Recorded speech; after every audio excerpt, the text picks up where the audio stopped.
Hey everyone, this is Laura Godenick with Laura Godenick Astrology, and I'm here to give you the astrology for the weeks of October 31st through November 13th, 2022.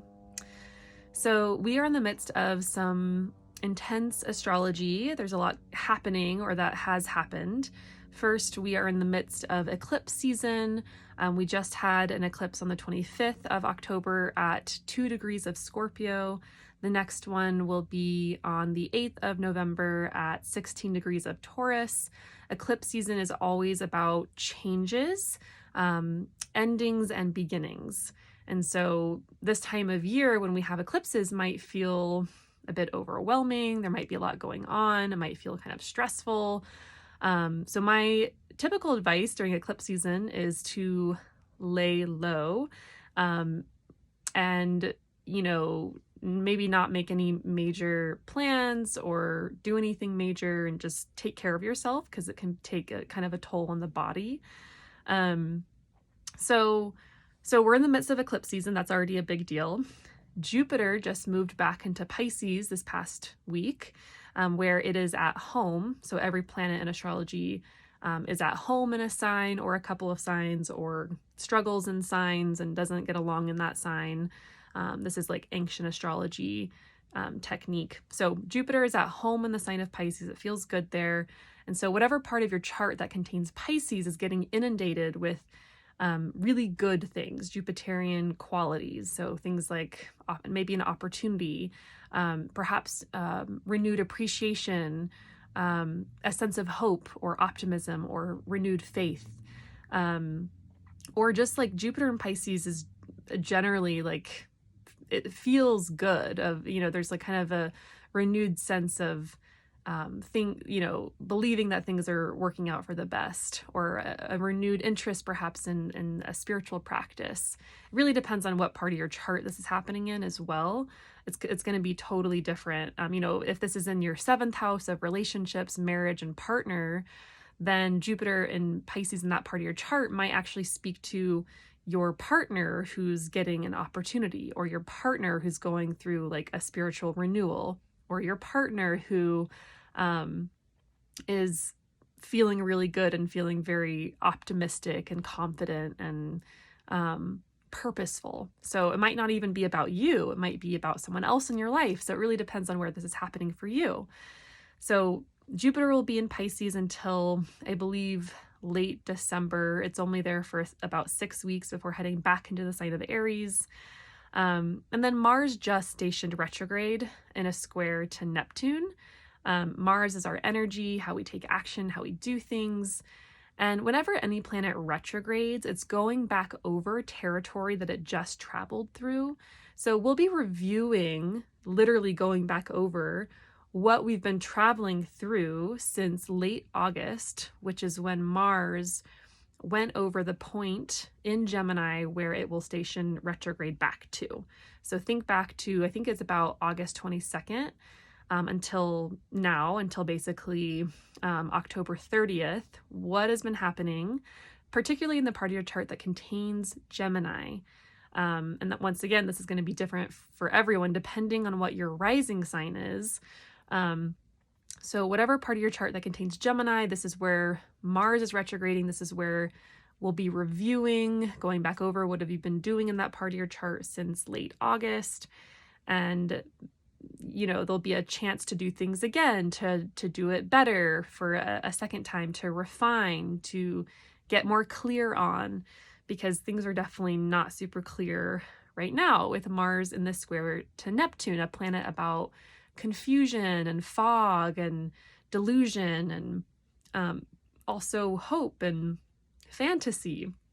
And really right now with Mars stationing retrograde in the square to Neptune, we're being asked to rest and let go, and perhaps redirecting our energy inwards. And it's very normal with Mars in this square to Neptune to feel overwhelmed, to feel lost, to feel maybe a little sad. Maybe there's some grief that's kind of stuck in your body that needs releasing.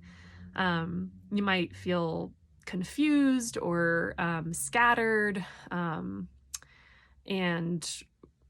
or it's just kind of a time to have more free time, to to not be as productive, to not be as goal oriented. It's really, Mars and Neptune is really a time to kind of explore without an exact destination in mind.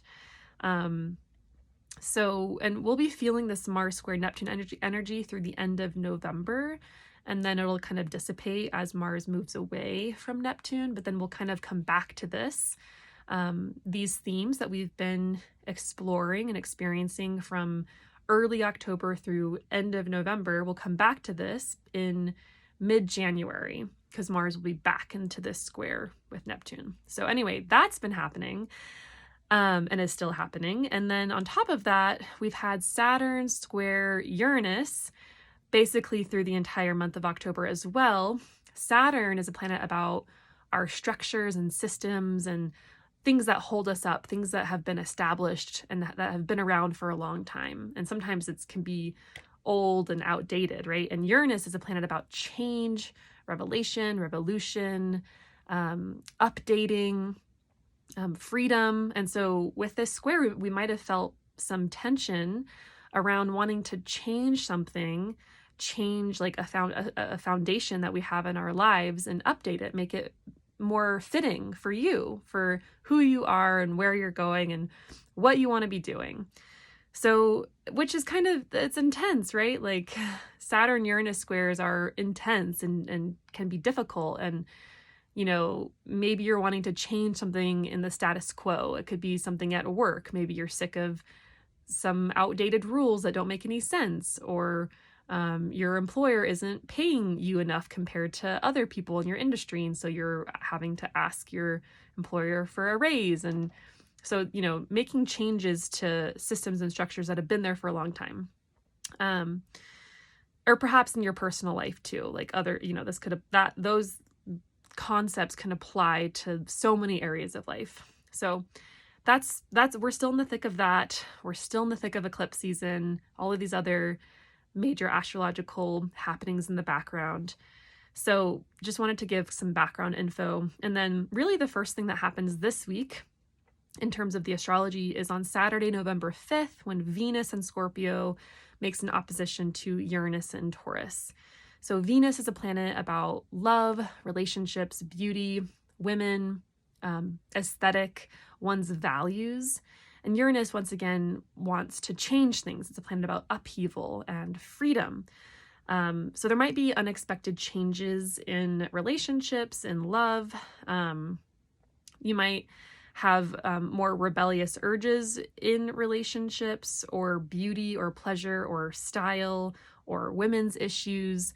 And I think about women's issues like justice issues regarding women. Scorpio is a sign about justice, about fairness, and revealing the muck that's been lurking beneath the surface. And so I could see this being in maybe our broader society, a time frame where perhaps some protests arise or people are wanting to change things about a women's rights issue that's like would be very normal and expected. In your personal life, it might be like you want to change something about the way you present yourself, your style, your personal sense of beauty and aesthetic and how attractive you feel. You might have some unexpected insights around your personal values and your value system, and or perhaps regarding your own worth and sense of worth and what you are worth. There might be some sudden insights around that.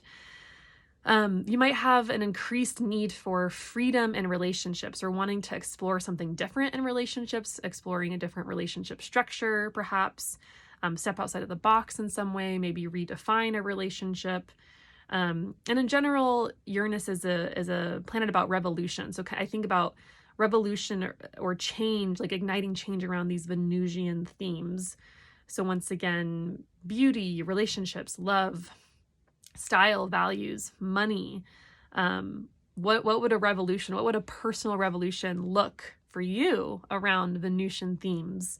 What do you want to change regarding love, relationships, beauty, style, pleasure, fun, what's joyful, what gives you a sense of ease and joy and peace? So that's on the 5th of November. Monday, November 7th, we have Venus making a square to Saturn. So this could be connected to the November 5th event of Venus opposite Uranus, or it could be totally different. It really depends. If it is related, this might be a pushback, hearing a no, hearing about a need for rules or boundaries, particularly with regards to relationships. It might be like the things you're wanting change with from Saturday or leading up to Saturday. There might be pushback from a partner or a boss or whoever. There might be like, okay, we can maybe make some changes, but we're going to have to work within the system. There's going to have to be some containment around this change, or as long as these rules can be honored, we can make changes. So it's kind of like Saturn kind of like limits and then restricts and kind of contains a bit. So, Saturn is a boundary. It's a planet about boundaries. So there might be a sense of boundaries, a desire for someone to revert back to what's been established or to the same old, same old. Venus is a planet about connection and feeling good and connected with others. And Saturn can be a bit isolating or feel isolating. So this would be a good day to reach out to others, reach out to friends. It's not uncommon to feel a little lonely or be more sensitive to rejection with Venus and Saturn. And so I encourage you to make sure you're reaching out to your social networks and getting as much support as you need. Also, this might be about having like a difficult conversation or interaction with another woman, Venus representing women. So perhaps around boundaries or something that could be challenging with another woman. We might feel like our ability to experience pleasure and fun is being restricted. Maybe you have to work hard instead of doing the fun thing, like you have a class, an assignment due, and you can't go out with your friends or something like that. So there's this sense of restriction to pleasure. So I encourage you to make time for pleasure specifically on this day to kind of negate these common feelings that can come about with Venus and Saturn. It's a good time to negotiate something. Work hard at something like an art that you do or that you have. Saturn is a planet about discipline and working hard. So, and then Saturn once again negates and gets rid of, and Saturn wants to get to the bones of like what's important. Saturn literally rules the bones of the body, and Venus is everything pretty, right? So this is a good time to shed or get rid of things that you don't need anymore or that don't bring you joy. Venus, joy, Saturn, getting rid of. So like applying that concept of get rid of things that don't bring you joy or happiness anymore. It's a really good time for that. Okay, on the 8th of November is when we have the full moon eclipse at 16 degrees of Taurus. Mercury is in Scorpio at 16 degrees of Taurus. So Mercury is very much so part of this eclipse. And so there might be a message coming in around a change. Mercury is the messenger. Mercury represents communication,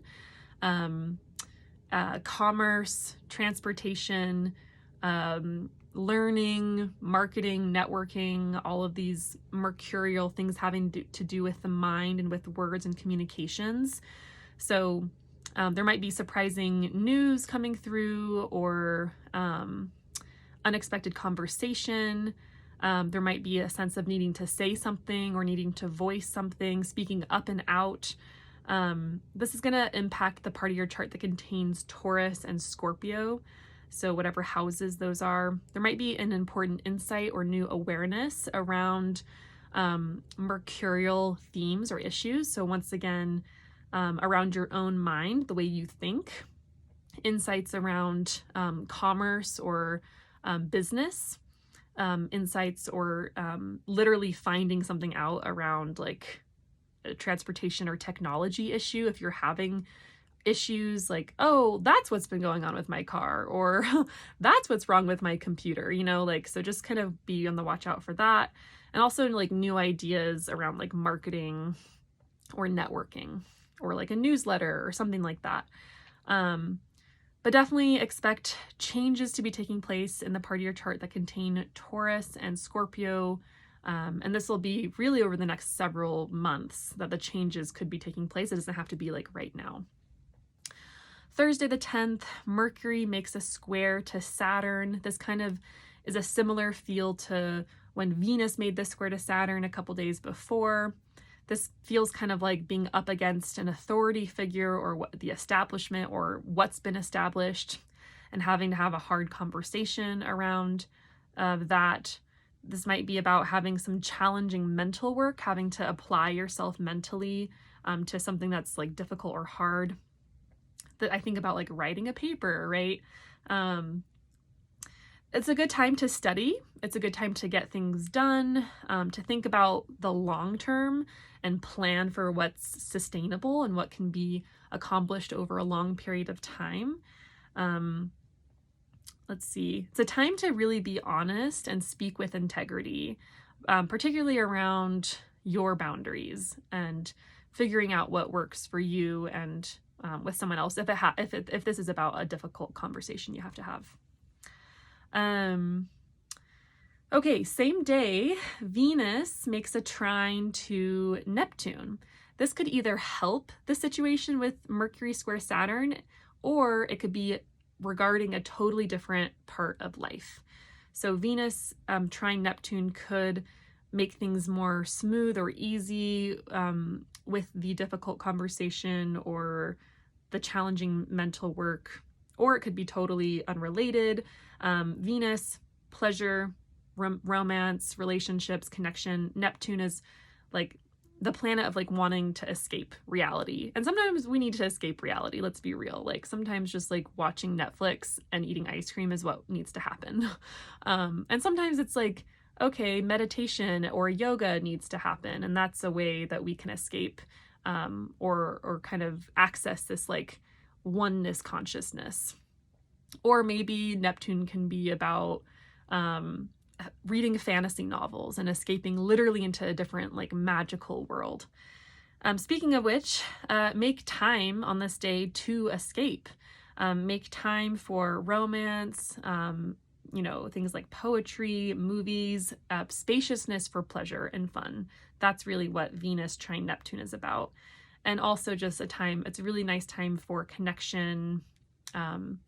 I think about divine love with Venus and Neptune, because Venus is about love and relationships, and Neptune is more about this like cosmic love, like greater beyond like romantic love between two people. So this could be a good time to like do something compassionate or for the greater good, or contribute to something greater than yourself.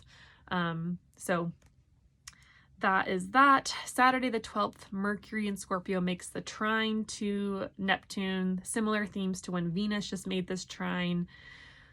Mercury, though, is a planet about the mind and communication and messages. So this might be about having more inspired ideas or messages, or having like a really more intense imagination. Like your imagination might just be like, you might just be spinning with like good ideas or hopefulness or optimism, or like, oh, what if I could do that? Oh, the grass looks really green over there, Really good time to write, particularly poetry or stories or automatic writing. I don't know if anyone who watches this has ever tried that, but literally it's like just writing and just writing anything. It's kind of like stream of consciousness writing. And that's a really good way to kind of get into this flow state of your own consciousness, and things will just start to come out that you would never have expected. And it might seemingly be coming from nowhere, but it's kind of like you might be accessing this like, I don't know, like other consciousness outside of you. So really good time for writing, easier time conversing with others. It's once again a more connective energy, so it might be easier for you to understand others and empathize and have compassion in your conversations with others. And then Sunday the 13th, Venus makes a sextile to Pluto. It really feels like Thursday through Sunday, the 10th through the 13th, is like a really romantic, connective time, just because Venus is making that trine to Neptune. And then the sextile to Pluto, this is an opportunity for deeper connection. This feels like a good day for like sex with a partner, or having, you might notice having more intense romantic feelings for another person, or sexual desire is amped up, or perhaps there's a desire to make changes or to undergo a deep transformation in Venusian theme. So once again, those are your values, how you make money, or maybe how much you're valuing yourself and how much you're charging for your services if you like work for yourself, or perhaps making changes and wanting to transform how you do relationships, how you show up in relationships, perhaps your appearance. So, these good aspects like sextiles, which is what Venus is making to Pluto, and trines, these are opportunities. It doesn't necessarily mean something will happen, but if you're listening, if you're paying attention, you'll start to notice these transits, and noticing perhaps like a desire to want to engage, like to want to start to look at and transform, for instance, Venusian themes. So that is kind of the wrap up of these next 2 weeks. And yeah, I hope you all have a wonderful next couple of weeks. Please reach out if you have any questions or comments, or you want a chart reading and you want to see how this really applies to your own birth chart. And I'll be available. Otherwise, I'll be back in a couple weeks for the next astrological update, and I hope you have a wonderful couple of weeks. Bye.